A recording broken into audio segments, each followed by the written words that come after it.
Hola, ¿qué tal? Para Emblemas de México, el poder de la imagen en la nueva era de la información. Continuamos con el caso del director internacional de la Iglesia La Luz del Mundo, Naasón Joaquín García. Hace unos días, la Corte Federal de California emitió una demanda en contra del dirigente religioso. Se siguen cometiendo muchas violaciones, a pesar de que lo sentenciaron. Y en este nuevo proceso que iniciará, esto es una violación a la quinta enmienda. Nadie puede ser juzgado dos veces por el mismo delito. Estos cargos que le están imponiendo ya fueron desestimados dos veces, el 7 de abril de 2020 y el 21 de octubre del mismo año 2020 por el juez Marcus. Hay que recordar todo esto. Pero ¿qué hay en las prisiones? Lamentablemente las prisiones son lugares de sufrimiento. Y yo quiero hacer un reportaje referente a las prisiones de los Estados Unidos para que la gente saque sus conclusiones y vean que estar en una prisión no es nada fácil. Hay mucho sufrimiento y además hay personas inocentes en las prisiones. Así que los invito para ver el siguiente reportaje.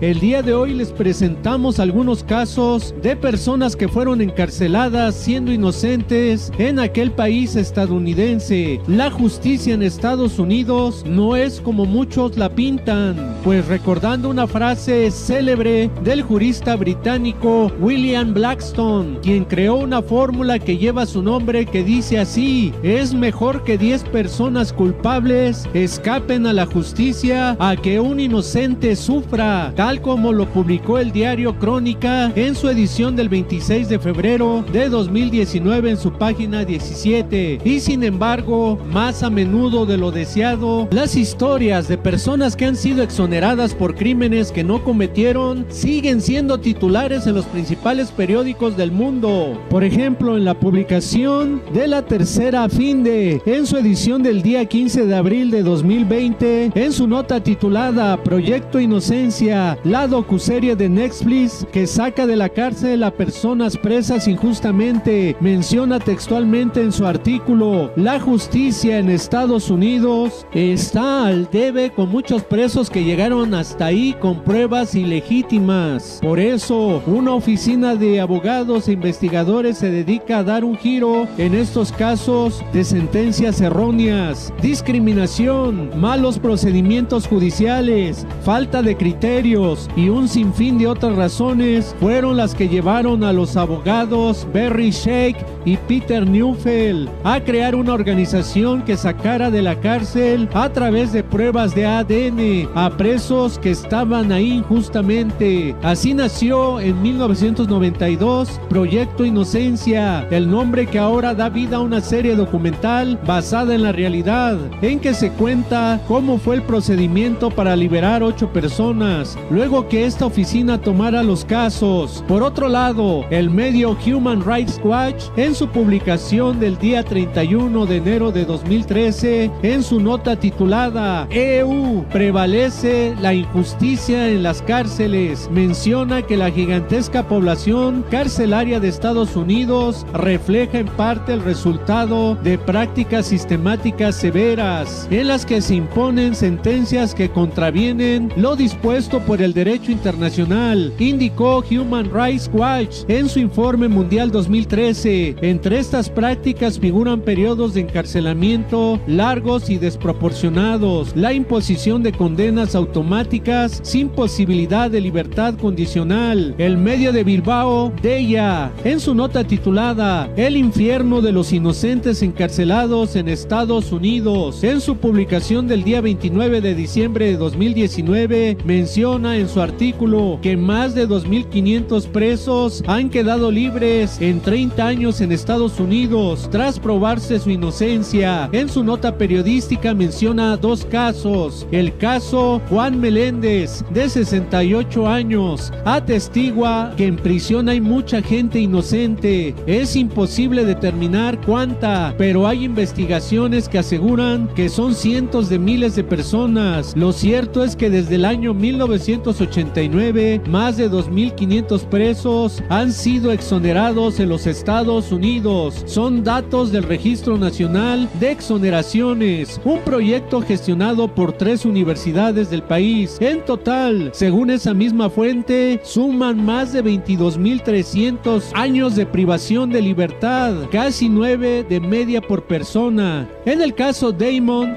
Thibodeau fueron 15, nacido en Nueva Orleans en 1974, tenía 22 años cuando fue condenado a muerte bajo la acusación de violar y asesinar en julio de 1996 a su prima Crystal Champagne, de 14 años. Confesó algo que no hizo: llevaba despierto 36 horas y me interrogaron durante 9. El cuerpo no puede soportar tanto. Testificó doblegado por la presión. La mentira y la manipulación psicológica de un detenido es legal en Estados Unidos. Su falso testimonio pesó más que la falta de evidencias, y dijo para este medio que la política predomina sobre la justicia. Como un dato interesante es que en el año de 1989 fue la primera vez que en una prueba de ADN facilitó la libertad de un preso en Estados Unidos. Desde entonces, Innocent Project, una organización de asesoría legal sin ánimo de lucro, contabiliza 367 casos. Así lo publicó el medio Deya. También se ha visto el racismo en su máxima expresión en los jurados norteamericanos, como fue el enmarañado caso del afroestadounidense condenado a muerte que fue juzgado 6 veces por el mismo crimen en Estados Unidos. Así lo publicó el medio BBC News en su nota del día 24 de junio de 2019, en donde menciona que la Corte Suprema de los Estados Unidos anuló la condena del afroestadounidense Curtis Flowers, sentenciado a muerte por 6ª vez en Mississippi, debido a que la fiscalía excluyó a los jurados negros del juicio, por lo que los jueces dictaminaron 7-2 que su derecho a un juicio justo había sido violado. Así informó el medio BBC News. De la misma manera se ha visto la discriminación con los mexicanos que son juzgados en aquel país estadounidense, como fue el caso de Vicente Benavides, el mexicano que pasó 25 años en el corredor de la muerte tras ser condenado con pruebas falsas por la violación y asesinato de un bebé. Así lo publicó el medio BBC News el 19 de marzo de 2018, en cuya nota menciona que tras una larga batalla legal, la Corte Suprema de California declaró esta semana que las pruebas, incluido el informe de autopsia del forense, eran falsas y revocó la condena. También hemos visto todas las anomalías que ha habido en el debido proceso en el caso legal que enfrenta el mexicano Nazón Joaquín García, quien es el director internacional de la Iglesia La Luz del Mundo en la Corte Suprema de Los Ángeles, California, en donde sus derechos humanos y constitucionales que marca la 6ª enmienda han sido violentados en aquel país estadounidense, pues debió haber sido un juicio rápido, expedito y sin demora. Por otro lado, la Fiscalía de California jamás ha presentado a las supuestas víctimas anónimas, las cuales fueron sacadas por un internet inseguro. De hecho, los abogados de la firma Sawyer y Rosenfield acusaron al fiscal Javier Becerra en violar precedentes de la Corte Suprema que requiere a la Fiscalía y a juzgadores que se verifiquen la identidad y autenticidad de los testimonios a presentar. El fiscal no lo hizo, abusando del cargo. Así lo informó el medio A Fondo en su edición del día 18 de julio de 2019. Por otro lado, la Fiscalía de California nunca ha presentado pruebas fehacientes ante la Corte, tal como lo publicó el diario El Mexicano de la edición del día 22 de junio de 2019, en donde menciona en su nota que lleva el título Fiscalía sin pruebas contra Nazón, mientras que el periódico El Financiero del día 19 de septiembre de 2019, en su nota titulada Jueza de Estados Unidos multa a 2 fiscales en caso del líder de La Luz del Mundo, en la cual menciona textualmente que la jueza indicó que las fiscales asistentes violaron una orden del tribunal de entregar material de prueba a los abogados de Nazón Joaquín, líder de la Iglesia Mexicana.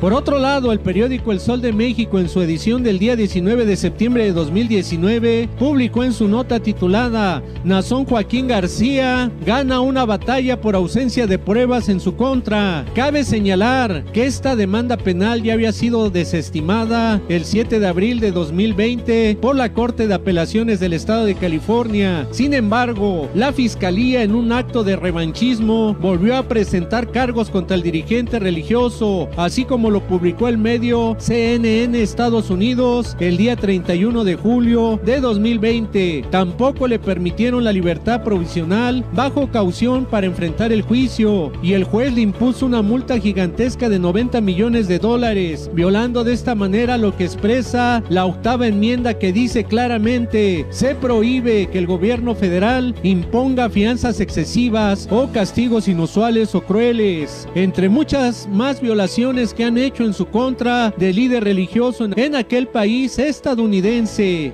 En la demanda del día 25 de octubre de 2023, la cual presentó el fiscal federal Martín Estrada de la Fiscalía del Distrito Central de California, la segunda fiscalía federal más grande de Estados Unidos, emitió un documento por supuestos cargos de posesión y producción de pornografía infantil en contra del dirigente religioso, los cuales fueron desestimados anteriormente el día 7 de abril de 2020 por la Corte de Apelaciones del Estado de California, y más tarde, durante el pasado proceso, fue desestimado por el juez Stephen Marcus el 21 de octubre de 2020. Es importante apuntalar que se continúan violentando los derechos procesales y constitucionales del dirigente religioso en aquel país estadounidense, pues hay que hacer hincapié que la quinta enmienda de la Constitución de los Estados Unidos expresa que nadie puede ser llevado a juicio dos veces por los mismos hechos y es protegido de la autoincriminación. Durante casi 5 años han sido violentados todos los derechos constitucionales y fundamentales del director internacional de la Iglesia La Luz del Mundo, con un proceso totalmente violatorio y chicaneado, en donde la Fiscalía de California presentó un caso fabricado y manipulado, pues así lo mencionan los abogados Alan Jackson y Caleb Mason en su moción de 211 páginas del día 15 de marzo de 2022, en cuyo documento mencionan los abogados del líder religioso: la magnitud de la mala conducta del gobierno fue tan grande que no se puede cuantificar fácilmente, y el efecto en cascada de las consecuencias de estas acciones es inmenso, escribieron Jackson y su equipo. Estos incluyen, entre otras cosas, que el señor García se vio obligado a soportar una audiencia preliminar simulada, basada completamente en mentiras y ficción, creada completamente en la mente de los investigadores y fiscales. Hemos constatado que también utilizaron los medios de comunicación para una campaña de desprestigio contra el dirigente religioso y en contra de la Iglesia La Luz del Mundo, que a luces se ha visto que quieren detener su crecimiento a nivel mundial, presentando ante medios amarillistas toda una gama de difamaciones con videos ilegales, los cuales fueron editados y fabricados con tecnología e inteligencia artificial para socavar la imagen y calumniar de manera vil, presentando a sus supuestas víctimas que nunca las han presentado a un estrado para jurar ante la Biblia allá en los Estados Unidos, para que digan la verdad y solamente la verdad, y no engañar o mentir ante un juez, ante un jurado, ante los abogados de defensa, para que estos últimos a su vez les hagan preguntas y repreguntas para analizar sus declaraciones farsantes. Sin embargo, los abogados en la moción del día 15 de marzo de 2022 mencionan que la Fiscalía de California compró a testigos dándoles beneficios en los Estados Unidos para que declaren en contra del líder religioso. Actualmente quieren llevar al líder religioso a otro proceso ilegalmente ante una corte federal del estado de California, en una inquisición que impera aún en la era moderna, en donde persiste la injusticia y la discriminación. Informó para Emblemas de México Daniel Cruz Benítez. Nos vemos en el siguiente reportaje. Muchas gracias a todos.